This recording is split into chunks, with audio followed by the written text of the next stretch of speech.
me start from the very beginning. Before there was money, dollars, pesos, or francs. Before there were euros. Before there were banks. If you wanted to sell things and you had to get paid, the way that you did it was you entered a trade. Ooh, trade, like I trade baseball cards with Bobby at school. That's the idea.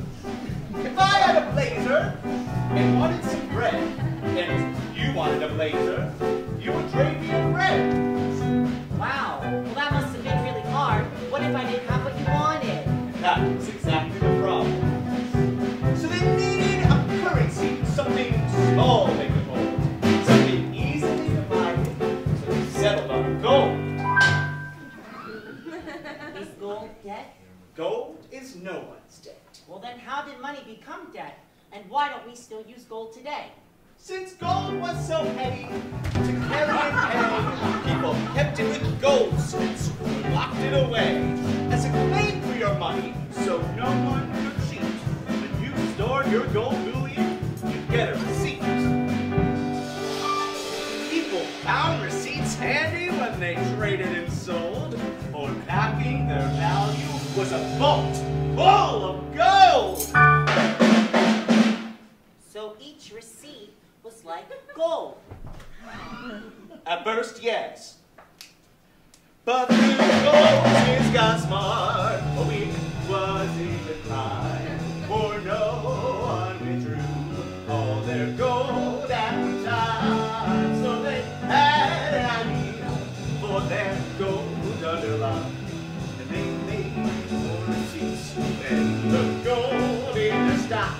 They had piles of vouchers that promised to pay much more than the gold they had hidden away.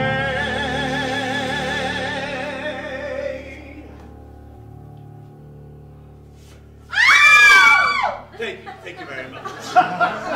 No one was the wiser. No one was concerned.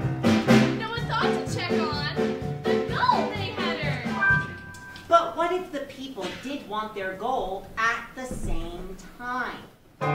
Well, then people lost their gold, but for the most part, that didn't happen. Well, it wasn't right of those goldsmiths to make more receipts than they had gold for. There were no laws against it. Who cares about right if money is made? The goldsmith's only concern was if they got paid. So is money today like receipts that you hold? Similar, yes. Except for the gold. Now money is paper.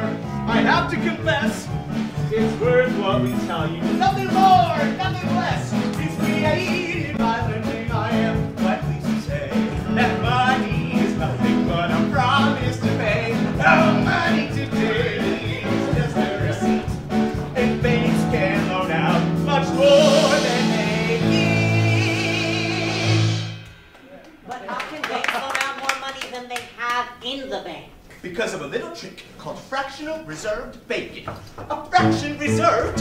It only seems fair. Earning interest on money pulled out of thin air, girls. Need a grand sleight of hand, hard to understand. Pulled out of thin air. You mean like magic? It is like magic when you think about it. If a bank has $1,000 in deposits, it can loan out 9,000 more. That's the magic of the fraction and fractional reserved banking. We create the new money just by lending it. Is that legal? It is when we do it. Wow. And all the banks can do that? That's right, best business in the world. But how, if the banks loan out more money than they have in the bank, what happens if the people want all their money back at the same time? Oh, that hardly happens, but if we get in a jam, we close all our branches and call Uncle Sam. It's called a run on the bank, son, and it only happens when people get scared. So, we make sure that they don't get scared by telling them their money is insured. Is it? Somewhat. So the government will give the people their money back. That's right, and everyone will be happy. So then why doesn't the government just print its own money? It did at one time, but in 1913, the Federal Reserve Act changed the scheme. So now the big banks, as you are aware, create all the money out of thin air.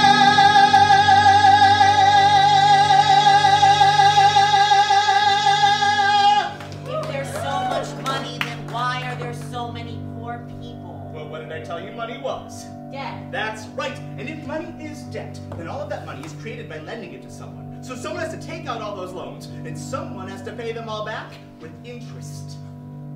I got it.